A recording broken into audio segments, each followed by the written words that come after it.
Mental illness affects more than half of the U.S. population, according to the National Institute of Mental Health. 1 in 5 U.S. adults are affected by mental health, or 51.5 million people in 2019.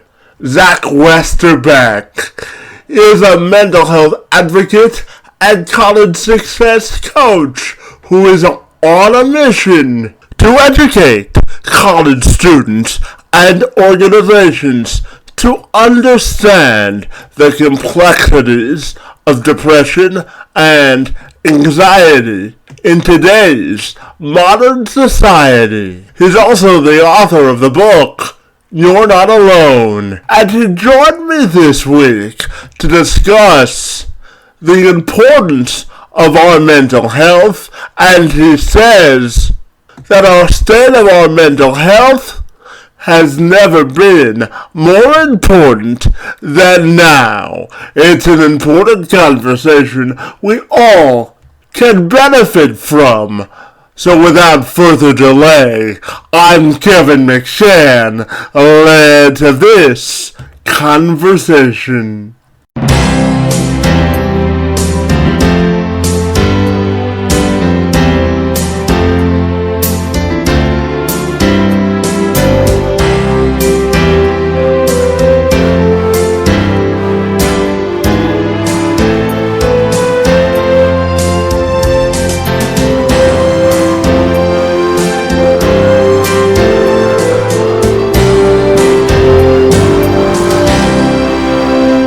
Zach, if you're ready, I'll take a moment to welcome you to the program, and I'm excited to talk to you all about mental health and all of the good work that you do. Good to be with you this afternoon, and thank you so very much for being here. Thank you for having me, Kevin. So, Zach, they tell me that you think now is the best time that we need to be concerned about our mental health. Obviously, the pandemic has put us all in sort of state of needing to value that a little bit more. But I know that it's a big part of what you do. So I'm wondering if that is a direction we can start our conversation this afternoon. I think it's a beautiful direction we should take our conversation. And I'm wondering, would you like me to share how I got into this line of work? What do you think? That's a good place to start. We can start there. So for me, this line of work was super unexpected. I did not think that, number one, I would ever, I never even, like, mental thought was an afterthought. Like, mental health was an afterthought for me. I never really thought about my own mental health. I never worried about it. And I certainly never thought that I would become a mental health advocate and author and coach in this space. And what ended up happening was in late 2015, I started to experience symptoms that I'd never felt before. And I'm a young man just moving down to Raleigh, North Carolina to start my first job out of college. And all of a sudden I'm experiencing these symptoms that I know that I don't like and that I want to get rid of. And so I devised a plan. 2016 was right around the corner, and I figured, let me just go ahead and flip my brain back. Back in those days, I thought my brain was like a light switch. Something had been turned on, and I just had to flip it back to the way that it used to be so that I could get my life back on track and quote unquote, get things back to normal. And so my plan was just to go to work, go to the gym, and sit in the steam room and sweat out all of the toxins in my body. And so that's what I did for 31 days in January. And I did get results. The challenge is that it wasn't the results that I was looking for. And by the end of the month, not only had the symptoms intensified and gotten worse, but a second set of symptoms had crept in. And so now, within a few months, I'm experiencing severe anxiety and deep depression with no answers as to why this is happening. And so I go into full-blown panic mode, just trying to flip my brain back. Again, I'm kind of clinging to this narrative that I just need to flip my brain back to the way that it used to be. And so for the next couple of months after that, I'm trying all these quote unquote Zach's home remedies to try and flip my brain back, and nothing's working. And at my darkest period, I was having thoughts of suicide from the moment I woke up until the moment I went to bed. And this was waking up and trying to brush my teeth, eat a little breakfast, and get out the door to go to work. This was sitting in meetings at the company that I used to work for. This was hanging back out with my roommates at home after a long day's work, and I was having thoughts of suicide. And so eventually I hit my rock bottom moment where I seriously considered taking my own life. And that's when I confided in my support system. I know we were talking a little bit about my wedding and being surrounded by the people that you love. And for me, that was really the start of my journey to recovery, and how I was inevitably able to start advocating for others. And my parents are initially the people that I called, and they didn't know what was going on with me, but they did encourage me to seek help. And in late 2016, I found a psychologist that knew what was going on with me, and I was diagnosed with a chronic brain disorder, something that I'll live with for the rest of my life, known as obsessive compulsive disorder, or OCD, where the core symptoms are severe anxiety, deep depression, and thoughts of suicide. And so over the course of the next couple of years, from 2016 up and through 2018, I went on my journey to recovery, which included talk therapy, lifestyle changes, and mindset shifts, and learning how to approach my brain and my thoughts a little bit differently. And through that journey, I've been able to get back to a place where I feel healthy enough to advocate for others, to first and foremost let them know that they're not alone. That's number one. If you're experiencing anxiety, depression, thoughts of suicide, you're not alone. And number two, that recovery from these symptoms is possible. It's a medical condition just like anything else, and there are actions that we can take to improve our brains and literally heal ourselves. So that's my story. That's how I got involved into this line of work, and how I ended up publishing the book You're Not Alone, and now speaking to thousands of students across the country, sharing my story. Yeah, absolutely. Doing the research for this conversation, I have to tell you, I was inspired by your own personal story, and I want to commend you for all the strides you've made in your life's journey. So I want to say congratulations, buddy. Thank you. Thank you. I appreciate that. Yeah, absolutely. Now tell me, you mentioned it briefly, but tell me all about the book. You're Not Alone, and the message that you were hoping to convey through the book, bud. Yeah. So the book was initially written to 18 to 24 year olds. And the reason why the book was written to that age group was because the onset of the majority of brain disorders, including anxiety and depression, stress, overwhelm, and then obviously actual, like the kind of the chronic diagnosis that I received, this all takes place about 75% of individuals that are going to experience these symptoms will experience them between the ages of 18 and 24. That's when they first start to experience these symptoms. And I'm a prototype for that. Like, I started to experience these symptoms in college, but I think I was self-medicating a lot. Back then I was partying a lot. I was indulging a lot in cannabis, and I think I was able to numb myself out without really realizing it. And then when I got into corporate America is when I really started to feel those symptoms at a more severe level, because I wasn't self-medicating, right? I wasn't partying as much. I wasn't indulging in cannabis as much. And so that was kind of when I realized what was going on with my brain. But the entire book is focused on helping young adults. Although now, I get people reaching out to me of all ages, talking about the book and how it's helped them. But it's really focused on helping people overcome symptoms of anxiety, depression, and thoughts of suicide. And so the first part of the book is more on my story, a little more in depth than what I've shared here. And it goes through some of the initial mindset shifts that people need to make in order to destigmatize and normalize what it means to have mental health, or what I like to call brain health. And I use the term brain health throughout the book as a destigmatizing tool. We don't call our heart health soul health. We call it heart health because it's a tangible organ in the body, and there are actions that we can take to improve its functionality. And this is the exact same thing with our brains. Our brains are a tangible organ in the body, and there are actions that we can take to improve its functionality, and in a lot of ways heal our brains, especially from symptoms of anxiety, depression, thoughts of suicide. So the first part of the book is all about normalizing those symptoms.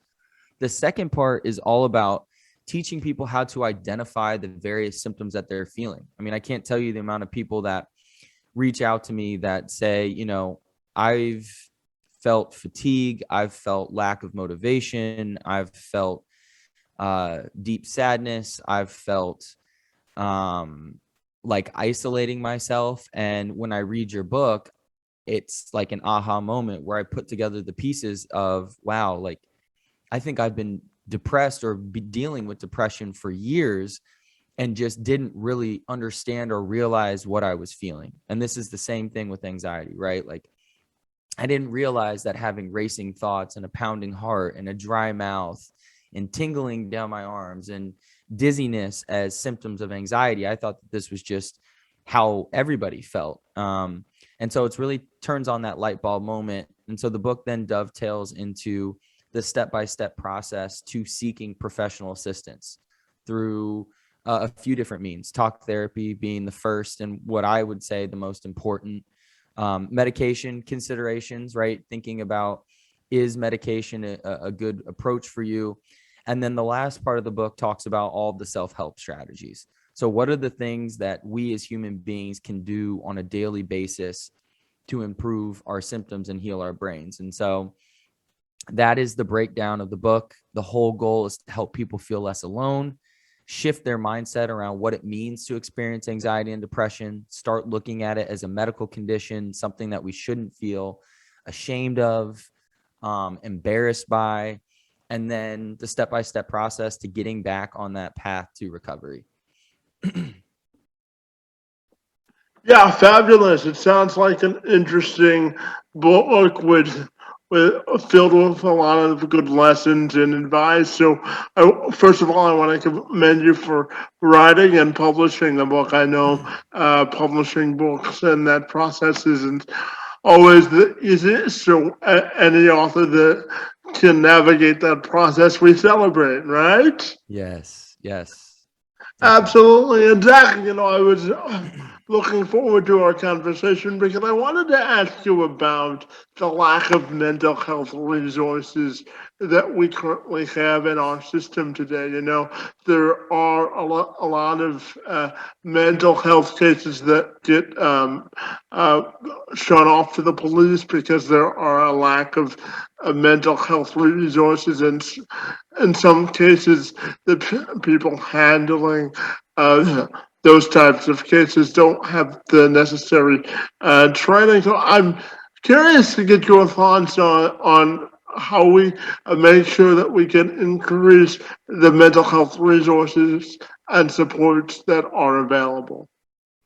Yeah, so it's that's a great question, and I think I, there's no one right answer. I'll start by saying that this is my opinion based on the research that I've done, and I'm one advocate. So I think it takes a collective group of individuals to tackle mental health challenges or brain health challenges in our society today across the full spectrum. Because when we think about brain health, it's this continuum that we all sit on, and experiencing stress, experiencing lack of sleep does alter your clarity, your cognition, your ability to regulate your mood. So that in and of itself is brain health, as well as something maybe more severe like schizophrenia, bipolar, OCD. So we have this large brain health continuum, and how we tackle that is a question that I think a lot of people are asking. So I think it's a great question that you're asking.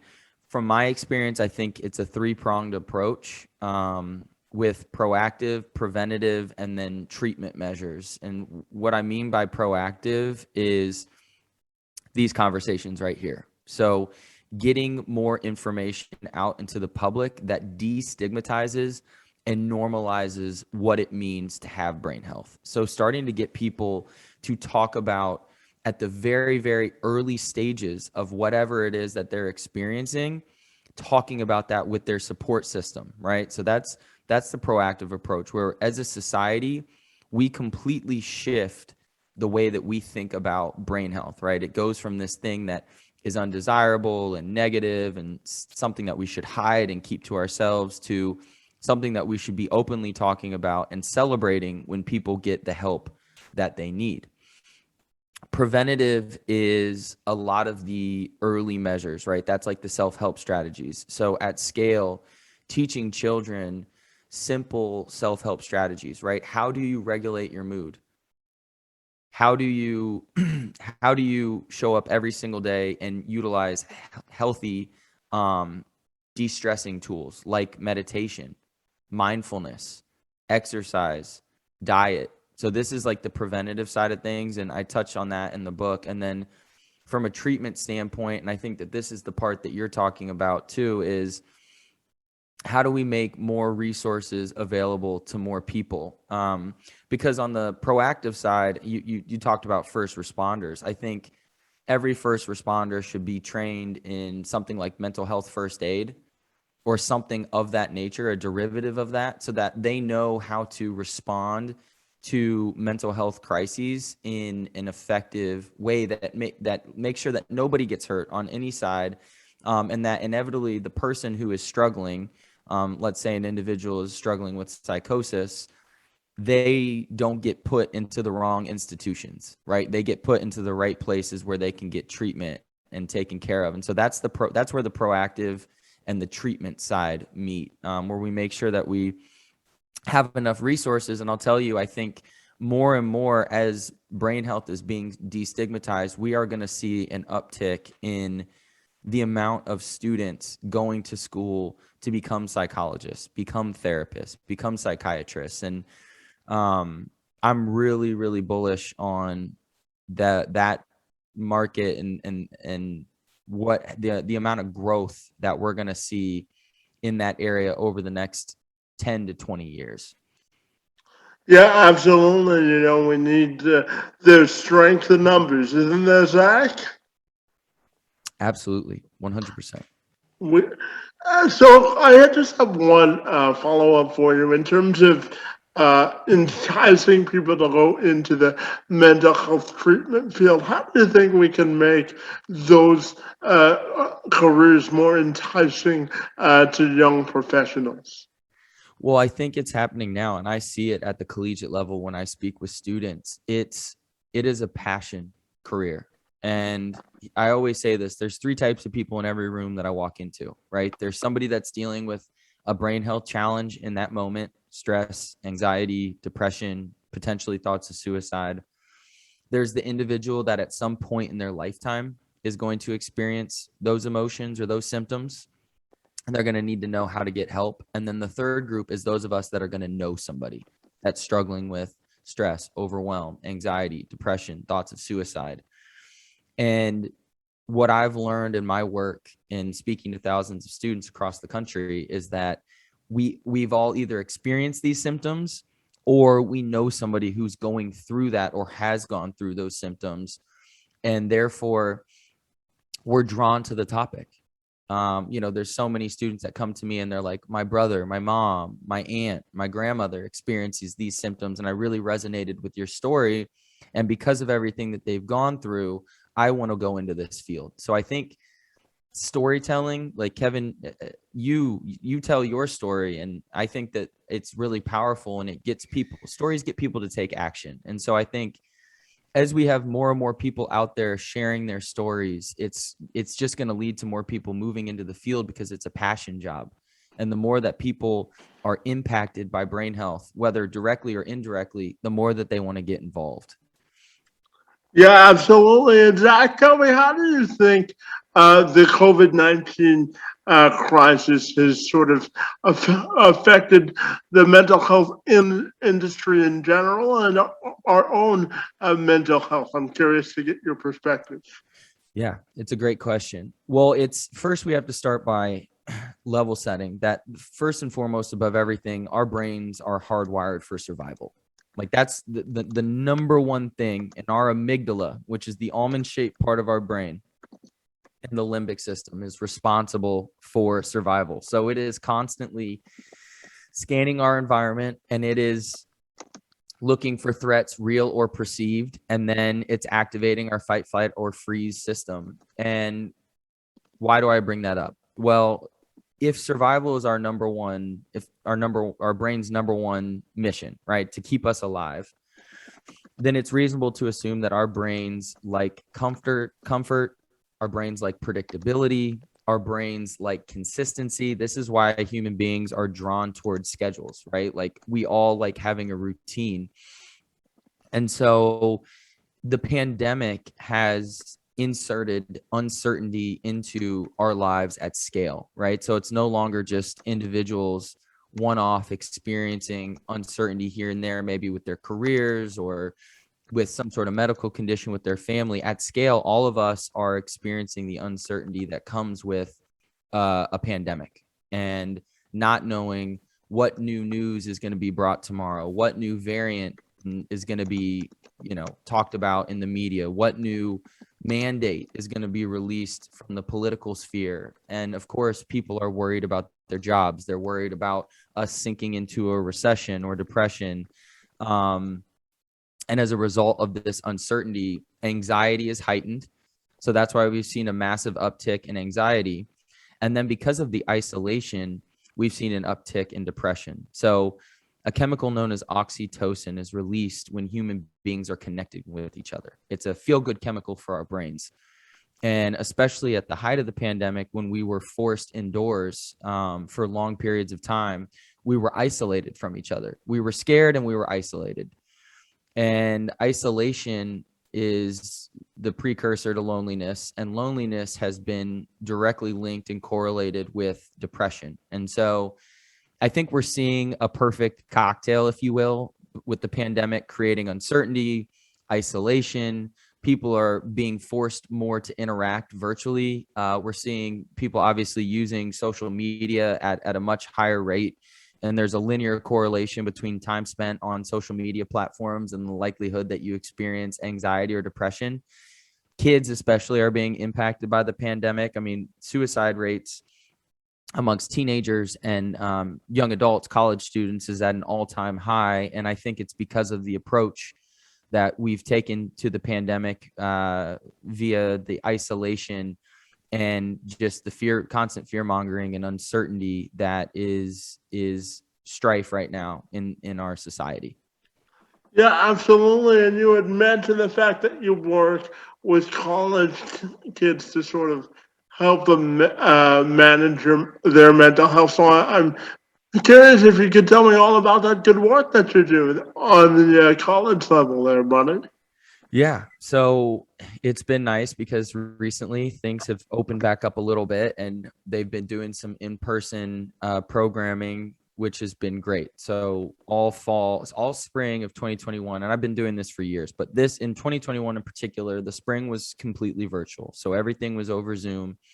But then this fall we were back in person, which was really nice. And my program really focuses on three core areas. It's all about brain health awareness and spreading that across campuses so that students can get the help that they need.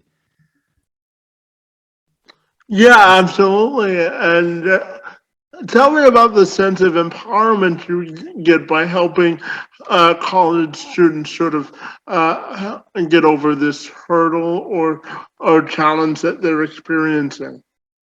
Yeah, absolutely. And sorry, I put myself on mute there for a second. I was clearing my throat. No problem. The program is broken down into three core parts. The first is that destigmatizing, normalizing part. So this is where we debunk common mental health myths and we start to reframe what it means to have brain health. The second part of the workshop is focused on turning everybody into an advocate in the room or on the Zoom call. So this is where we teach everybody what the signs and symptoms of anxiety, depression, thoughts of suicide are.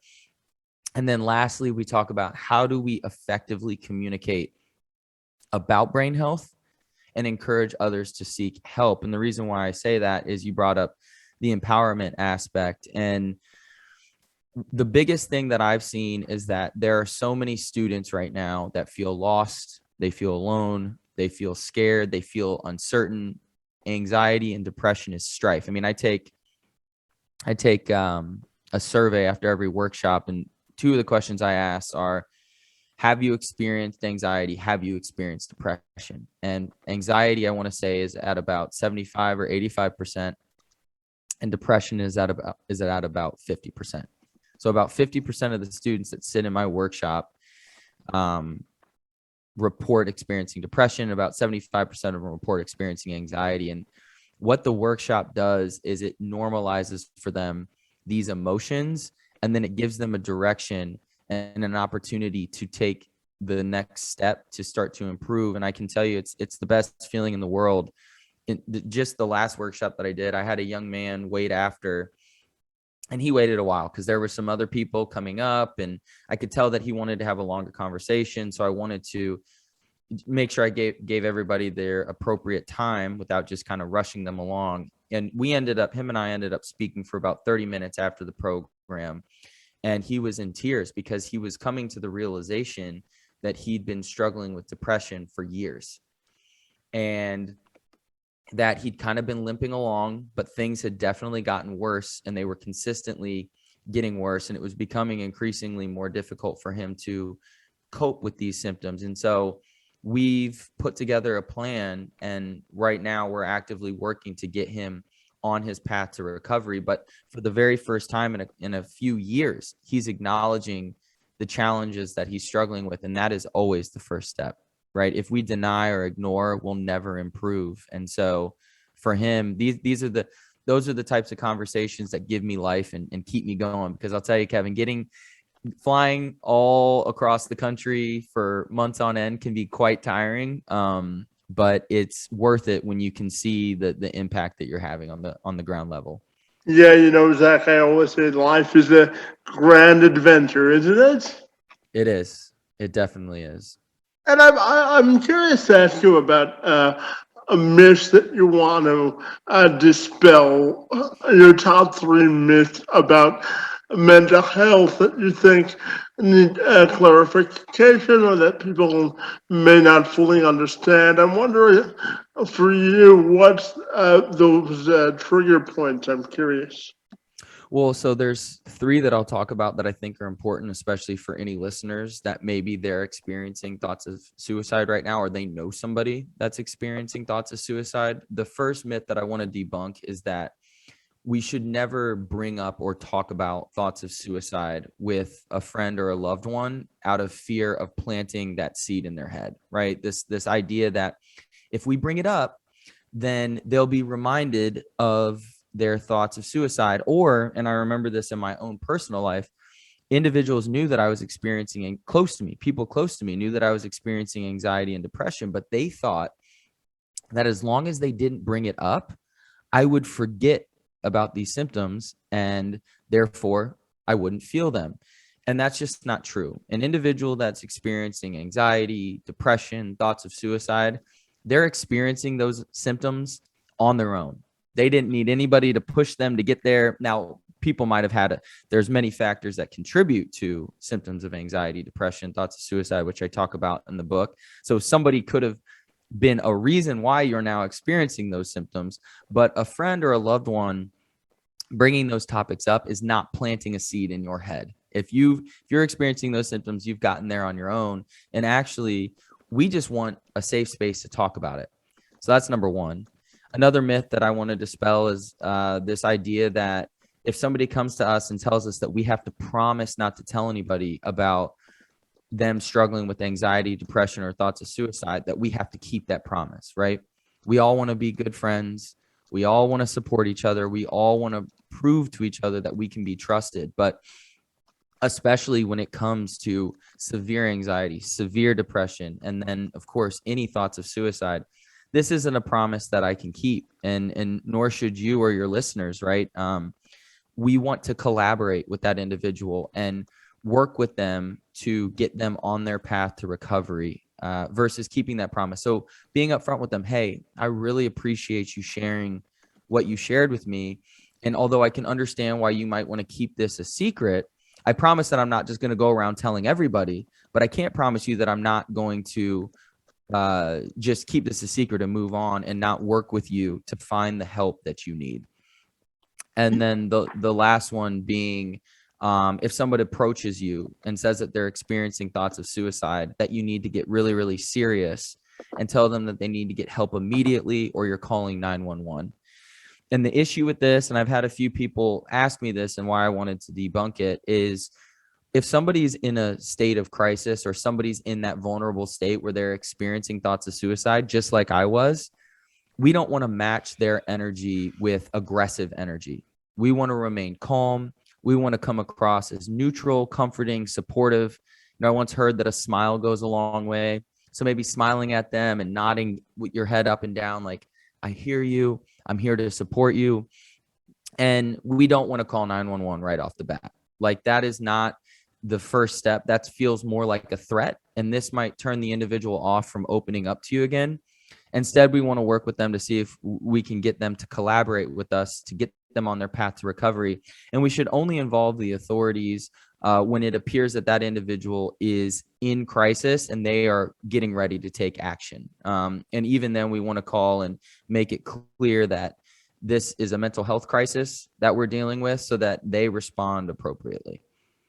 Yeah, absolutely. Thank you for sharing those helpful tips and advice. They're most appreciated. And Zach, I want to ask you about a little bit about your personal life and how you now define your own personal and professional happiness. I like that. Well, professionally, I'm very fulfilled. I think that there's always room for growth. I came from corporate America. I worked for a large technology company, great company in terms of the people. The people are great inside of the company. The culture's good. I think that the culture could have some improvements, but it's, it's just like anything else. It's always evolving. But I think the biggest thing for me was wanting to get into a career path that lit me up and fulfilled me, much like it seems like the path that you're on, Kevin, with the work that you do. And the technology I just wasn't interested in, like the actual products that we sold. They were good and I felt comfortable selling them. But it didn't light me up. I wasn't researching the technology. I wasn't spending time thinking about it outside of work. And for me, being in the brain health field is every single day is exciting. Every single day is interesting to me. There's always something new to either read or listen to. And so I'm very stimulated and I feel very fulfilled helping others. So professionally, I'm right where I need to be. Personally, I just got married. So I now have a wife and I absolutely adore her. And I'm really excited to start building a family with her out here in Southern California where we now live. And so I think that there's always room for improvement in my personal life. And I'm really just working on every single day as I build my business, taking the time to take care of my brain. And I don't think we talk about that enough as entrepreneurs. And so it's definitely a lesson that I learned because I transitioned right out of corporate straight into entrepreneurship. And I didn't realize how much stress I was living under as an entrepreneur. And once I became cognizant of that, just working every single day to make sure I'm doing the right things to take care of my brain. I meditate 3 times a day. I exercise. I eat healthy food. I minimize my alcohol intake. I spend more time with friends than I ever have before. I'm putting way more emphasis on that. And then, of course, spending quality time with my wife. So personally, I feel like I'm moving in the right direction, Kevin, but it's like you said, life is a grand adventure and I definitely don't have all the answers and still trying to dial in what works best for me and my brain. Well, Zach, I have to tell you, you've given me a reason to fly out to LA, buddy.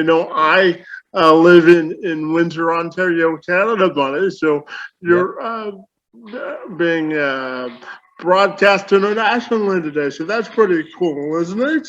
That's really cool. It's really cool. So tell me, I'm also curious to ask you about anyone that's struggling with mental health. What is your message to them about ways to cope through what they're going through? Well, the first thing I would tell one of your listeners or anyone that's struggling with anxiety, depression, or thoughts of suicide is you have to understand. And I know that it's difficult in the moment, but you are not weak, weird, or different for experiencing these symptoms. And I remember when I felt them, I felt like I was the only one on the face of the planet experiencing them. I felt like I was weak for not being able to just solve it and get over it myself and just figure it out on my own. And so that's actually the second mentality. Like once you've started to realize, okay, Zach experiences anxiety and depression, like it's a medical condition. Why can't I?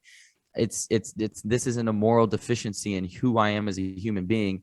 The next step is realizing that help is the most important thing that you could get at the start of your journey to recovery. And when you think about help, it's kind of a two-pronged approach. I break it into professional support and then personal support. Professional support is going out and finding the right psychologist or therapist for you and immediately starting up talk therapy, right? I think, and I was thinking in my head, should I dive into cognitive behavioral therapy and ERP? But the most important thing for people to understand is that cognitive behavioral therapy is the umbrella talk therapy that can treat anxiety, depression, thoughts of suicide, OCD, schizophrenia. And then there are different talk therapies underneath that umbrella that niche down. So exposure and response prevention is specific to OCD.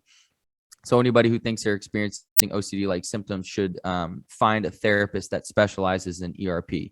But we want to start with professional support. So asking for help in the professional community. And then personally, we want to find those few family members, those few friends, you know, it could be a mix, whatever that looks like, that you can open up to and talk about what you're experiencing, what you're going through in that moment, and asking for their support. And even at times, if you need to, pulling resources. So that's the last thing, pulling resources that you can, so that you can learn more about your path to recovery. You're not alone is an option, but there are plenty of other brain health books out there that are great. In fact, I have a list of them at the back of my books. So people should check that out because there are so many books out there to help you get on the right path. And then starting to implement those lifestyle changes that I've talked to you about. So meditating, getting ample amount of sleep, between 8 to 10 hours of sleep every single day, meditating for 10 to 15 minutes every single day, using an app like Headspace or Calm, exercising 4 to 5 times a week. Doesn't need to be a lot, but 20, 30 minutes of movement is great for your body and your brain.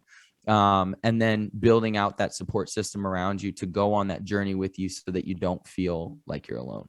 Yeah, absolutely. And Zach, I know that your team had shared with you, and I shared with you that I was born with what's called spastic quadriplegia cerebral palsy. It's simply means that I don't have enough oxygen in my legs to walk normally. And I'm also curious to ask you about your own definition as to what diversity, equity, and inclusion means for you, for folk with disabilities to be included in every aspect of societal life. I'm curious to get your answer. Well, it's a great question, and I think it's exactly the work that you're doing. And it's people coming together and having these types of conversations. And my big philosophy is I think that, especially growing up in this country, I've seen this concept of freedom, right? And I think that we're unpack. Well, you're in Canada, I'm in the US, so we're obviously there's some cultural differences in terms of how our countries approach society as a whole. But in America, we're big on the concept of freedom, and I think more and more we're seeing that being embraced in our country, where all people, all individuals, every background, every disability, every race, every religion is more and more being able to tap into those privileges around freedom, freedom, the ability to do whatever you want, whenever you want, the ability to, just like you, Kevin, go out and build a business and advocate. And so for me, that inclusion and diversity looks like everybody being more free, the ability for everyone to show up and be safe and be able to contribute to society and just eliminate as many barriers as possible. Yeah, absolutely. Thanks so much for sharing that. And my final question for you, Zach, is I'm curious to know how you want your personal or professional legacy to be defined there, buddy. I just want people to feel heard, man. That's always been my goal. Feel heard, feel loved. My company was founded on love, hope, compassion, and information. So I want to spread information about brain health, and along that path, I want people to understand that they're loved, that there is hope for recovery, and then that they're going to be showered in compassion, right? Which is the desire to take action and help other people. So that's the legacy I want to leave.